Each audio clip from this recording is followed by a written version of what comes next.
Svi mi koji uzgajamo biljke, brinemo se o njima, prihranjujemo ih, održavamo njihov izgled i uvijek tražimo prirodne načine kako da ih zaštitimo od bolesti i štetnika. Postoji mnogo prirodnih preparata koje možemo sami napraviti i koje možemo iskoristiti od samog početka uzgoja biljaka. Nadamo se da ste do sada pratili naše savjete o prirodnoj zaštiti i prihrani biljaka, a ako do sada niste, zapratite naš kanal kako ne bi propustili ni jedan koristan savjet. U današnjem videu govoriti ćemo o prirodnoj zaštiti biljaka od gljivičnih oboljenja, prihrani i borbi protiv štetnika. A sve to nam omogućuje jedan prirodni prah koji svi, vjerujem, imate u svojoj kuhinji. Radi se o cimetu u prahu. Cimet je poznati začin za kuhanje koji se uglavnom koristi u kolačima i desertima. U prirodnoj medicini cimet se cijeni kao sredstvo protiv gljivica i za dezinfekciju. Ispostavilo se da je također vrijedno cijeniti mogućnost korištenja cimeta u vrtu, jer može pomoći u odbijanju insekata, borbi protiv patogenih gljivica i kod ukorjenjavanja reznica. Jeste li znali da je običan stari kuhinski cimet nevjerovatan fungicid? I ne samo to, već se cimet može koristiti u vrtu na mnogo različitih načina. U nastavku vam otkrivamo kako na te različite načine koristiti cimet za biljke.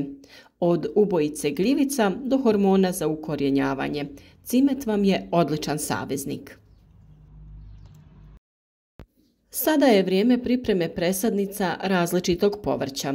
Zbog nestabilnog vremena, promjena u temperaturama, javljaju se različita stanja kako na biljkama, tako i na zemlji u kojoj se one nalaze. Upravo zato cimet je spas za vaše presadnice. Niz bolesti koje napadaju sjeme ili sadnicu prije ili nakon klijanja mogu uzrokovati propadanje sadnice. Mogu biti uzrokovane različitim gljivicama i uslovima u tlu. Naime, ako posipate zemlju oko sadnica cimetom, to će spriječiti zadržavanje vlage.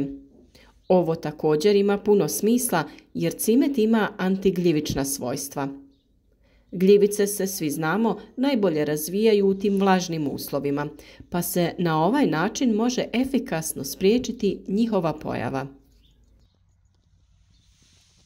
Sama proizvodnja presadnica je uvijek rizična zbog velikog broja gljivica i drugih uzročnika oboljenja koji napadaju sjeme u fazi klijanja i nicanja, kao i mlade bespomoćne biljke.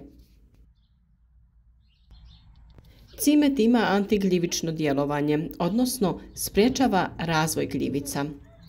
Osim što može spriječiti propadanje sjemena i presadnica, također će spriječiti razvoj gljivica i zelenih algi na površini supstrata, kada uzgajamo rasad povrća ili cvijeća. Drugo djelovanje njegovog praha je to što dobro upija vlagu i tu osobinu možemo iskoristiti želimo li brzo smanjiti vlažnost površinskog sloja supstrata oko biljaka. Time ćemo spriječiti truljenje sjemena i mladih biljaka zbog suvišne vlage. Ovim postupkom također uklanjamo one male gljivične mušice koje se pojavljuju oko posuda sa sadnicama. Naime, cimet ubija gljivice kojima se one hrane. Samim tim možemo zaključiti da je cimet svojim antigljivičnim svojstvima neizostavan dio prihrane biljaka i zaštite od različitih štetnika. Primjena je vrlo jednostavna, lagano pospite po zemlji oko biljaka u tankom sloju i ostavite da djeluje. I ne brinite, neće naštetiti vašim biljkama, naprotiv. On ima puno korisnih sastojaka koji će čak ojačati vaše biljke, popraviti njihov imunitet i otpornost, te će one bolje i kvalitetnije napredovati. U posebnom videu smo govorili o tome kako cimet također možete koristiti kao hormon za bolje ukorjenjavanje biljaka. Cimet je mnogo jeftiniji od hemijskog hormona za ukorjenjavanje koji prodaju u velikim trgovinama, a jednako je učinkovit. Samo odrežite reznicu, a zatim nanesite cimet u prahu na rez prije nego što ju stavite u zemlju. Sa nekim pomagalom napravite prostor u koji ćete staviti reznicu, jer ukoliko bi je utiskivali u zemlju, cimet bi spao i ne bi odradio svoju zadaću. Cimet u vrtu se može koristiti i kao repelent u borbi protiv mrava. Oni ne vole jak miris ove biljke, a jednostavno ga i upotrebljavamo. Prah pospemo ili još bolje napravimo liniju, to jest crticu od cimeta. Mravi izbjegavaju preći preko nje jer zrnca cimeta ostaju na njima. Miris im smeta i otežava komunikaciju sa drugim mravima. Ovaj začin neće ih ubiti, ali ako ste uporni, oni će potražiti drugo mjesto koje nema miris po cimetu. Osim mrava, također ni mnoge druge životinje ne vole miris cimeta. Zečevi, vjeverice, pa čak krtice i voluharice ne vole ga i smeta im taj prah. Ovaj začin nadražuje im oči, suzokožu nosa i usta.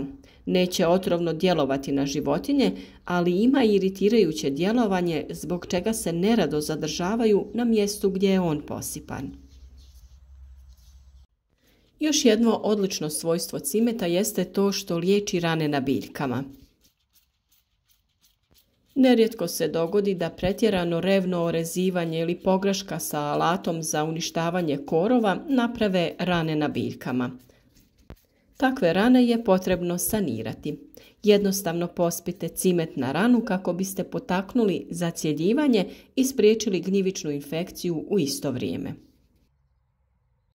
Nakon sadnje paradajza stabljiku je potrebno oblikovati i tada preporučujemo zakidanje zaperaka. Također sa cimetom možete tretirati rane nakon uklanjanja zaperaka na paradajzu, krastavcu i paprici. Na tim ranama se u raznim uslovima mogu stvoriti gljivična oboljenja, a cimet će to učinkovito spriječiti. Cimet je također efikasno sredstvo za odvraćanje letećih kukaca. Poznato je da ulje cimeta odvraća leteće bube poput komaraca, a kada ga posipate po vrtu, cimet u prahu može imati isti učinak. Cimet je jako dobar i za vaše sobne biljke. Rješava plijesni i gljivice. Jednostavno pospite malo cimeta po tlu u posudama. Gljivice se naime pojavljuju kao mrlje bez boje na tlu, a najčešće se mogu osjetiti neugodni mirisi tokom zalijevanja. Kako biste bili sigurni da mlade biljke nisu napadnute bolestima, pripremite organsko sredstvo sa cimetom protiv gljivica. Stavite 1 litru tople vode i dodajte 1 kašiku cimeta. Pomiješajte i ostavite da stoji 12 sati. Sa tom otopinom jednostavno zalijevajte vaše biljke. Osigurati ćete im zaštitu od gljivičnih oboljenja, zaštitu od raznih štetnika, ojačati imunitet i uzgojiti jaku i zdravu presadnicu.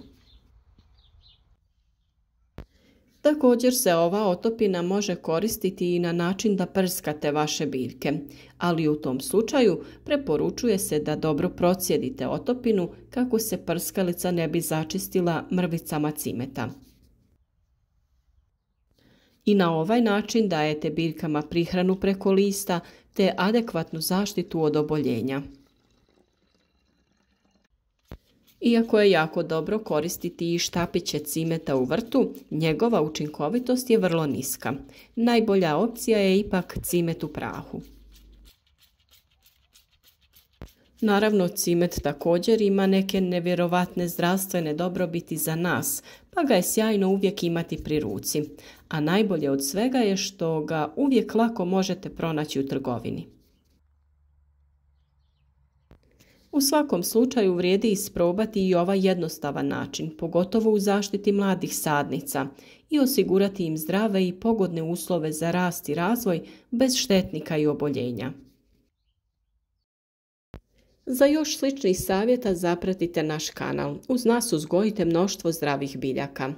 A ukoliko vam se ovaj savjet čini korisnim, isprobajte ga, ostavite like i podijelite sa prijateljima na društvenim mrežama, kako bi i oni pratili naše savjete i uzgajali u vlastitom vrtu zdrave i jake biljke.